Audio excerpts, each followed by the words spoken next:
আসসালামু আলাইকুম। সবাইকে স্বাগত জানাচ্ছি আমার দেশ ব্যালট বাক্সে। সঙ্গে আছি তামান্না মিনহাজ। দেশে বইছে নির্বাচনী উতল হাওয়া। সংসদীয় ৩০০ আসন জুড়েই এখন হইহুল্লোড়। নির্বাচন ফেব্রুয়ারিতে। তবে উত্তেজনার ধরন বলছে যেন সামনের সপ্তাহেই ভোটের লাইনে দাঁড়াবো আমরা। এই নির্বাচন নিয়ে আমার দেশের বিশেষ আয়োজন ব্যালট বাক্স। ত্রয়োদশ জাতীয় সংসদ নির্বাচনের জেলা ভিত্তিক বিশ্লেষণ আপনাদের সামনে উপস্থাপন করব আমরা। আজ সেই আয়োজনেরই প্রথম পর্ব। আজ জানবো রাজশাহী জেলার ৬ আসনের সংক্ষিপ্ত বিবরণ। রাজশাহী থেকে তথ্য সংগ্রহ করে পাঠিয়েছেন মঈনুদ্দিন। রাজশাহী জেলার ৯ উপজেলা নিয়ে গঠিত ৬টি আসনে এবার মাঠ চষে বেড়াচ্ছেন শতাধিক মনোনয়ন প্রত্যাশী।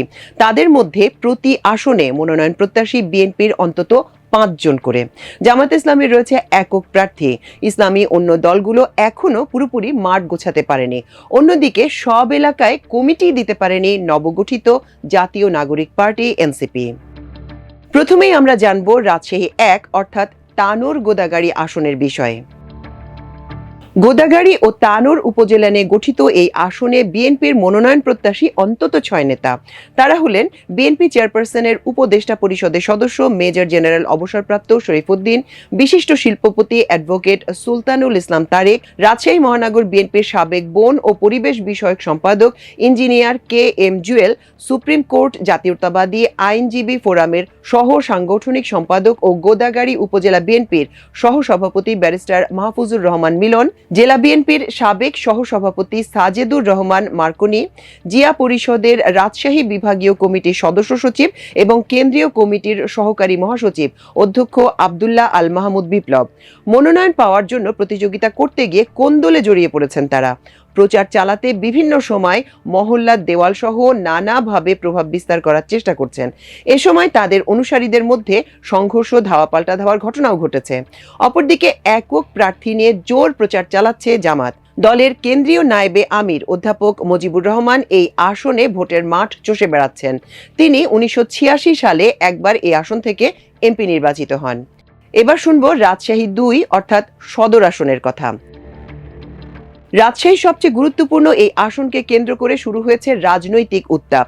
এলাকাটি বিএনপির দুর্গ হিসেবে পরিচিত। স্বাধীনতার পর থেকে বেশ কয়েকবার দলটির প্রার্থীরা এই আসন থেকে নির্বাচিত হয়েছেন। এবার জামায়াত ইসলামী আন্দোলন সহ কয়েকটি দলের বেশ কয়েকজন প্রার্থী সরব রয়েছেন। এই আসনে মনোনয়ন প্রত্যাশী হিসেবে বিএনপির ৩ নেতার নাম আলোচনায় আছে। তাদের মধ্যে আলোচনার শীর্ষে রয়েছেন দলের চেয়ারপারসনের উপদেষ্টা ও রাজশাহী সিটি কর্পোরেশনের সাবেক মেয়র মিজানুর রহমান মিনু। এরপরই জল্পনা কল্পনার শীর্ষে আছেন দলের সিনিয়র যুগ্ম মহাসচিব রুহুল কবির রিজভীর নাম। এ আসনে আরও ভোট করতে চান মহানগর বিএনপির আহ্বায়ক অ্যাডভোকেট এরশাদ আলী ঈশা। তারা সবাই মাঝে মধ্যে গণসংযোগ করছেন।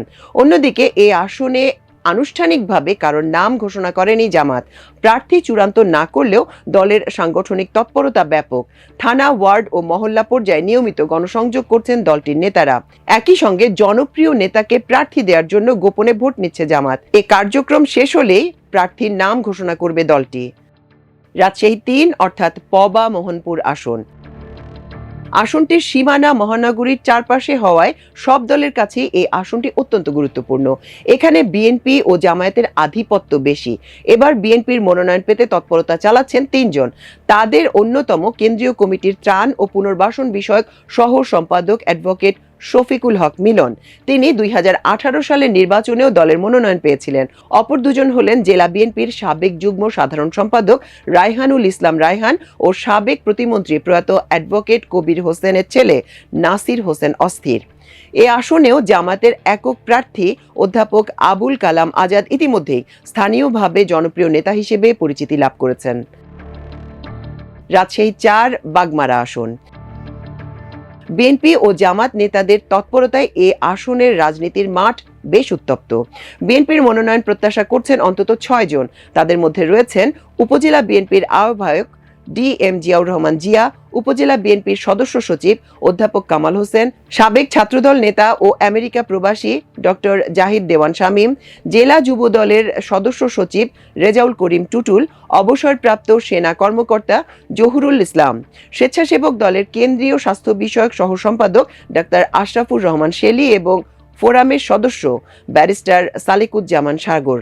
কয়েকজন প্রতিদ্বন্দ্বী থাকায় সংঘাতের ঝুঁকিও আছে। এ আসনেও জামাতের রয়েছে একক প্রার্থী।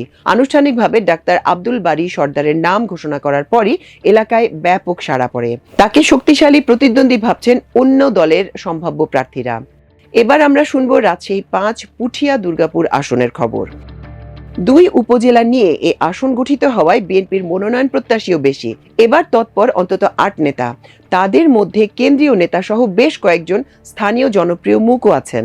তারা হলেন কেন্দ্রীয় নির্বাহী কমিটির সদস্য ও পুঠিয়া উপজেলা আহ্বায়ক আবু বক্কর সিদ্দিক, বিএনপির মিডিয়া সেলের সদস্য ও কৃষক দলের যুগ্ম সম্পাদক মাহমুদা হাবিবা, সাবেক উপজেলা চেয়ারম্যান অধ্যাপক নজরুল ইসলাম মণ্ডল, শিল্পপতি ও সমাজসেবক মোহাম্মদ আব্দুস সাত্তার, ছাত্র দলের কেন্দ্রীয় সংসদের সাবেক যুগ্ম সম্পাদক গোলাম মোস্তফা, শ্রমিক দলের নেতা রুকনুজ্জামান আলম, পুঠিয়া উপজেলা বিএনপির সাবেক সহসভাপতি খায়রুল হক শিমুল ও প্রয়াত সংসদ সদস্য নাদিম মোস্তফার ছেলে জুলকার নাইম মোস্তফা।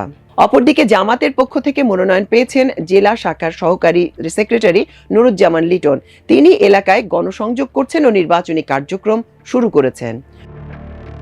সবশেষে জানবো রাজশাহী 6 অর্থাৎ বাঘা চারঘাট আসনের কথা।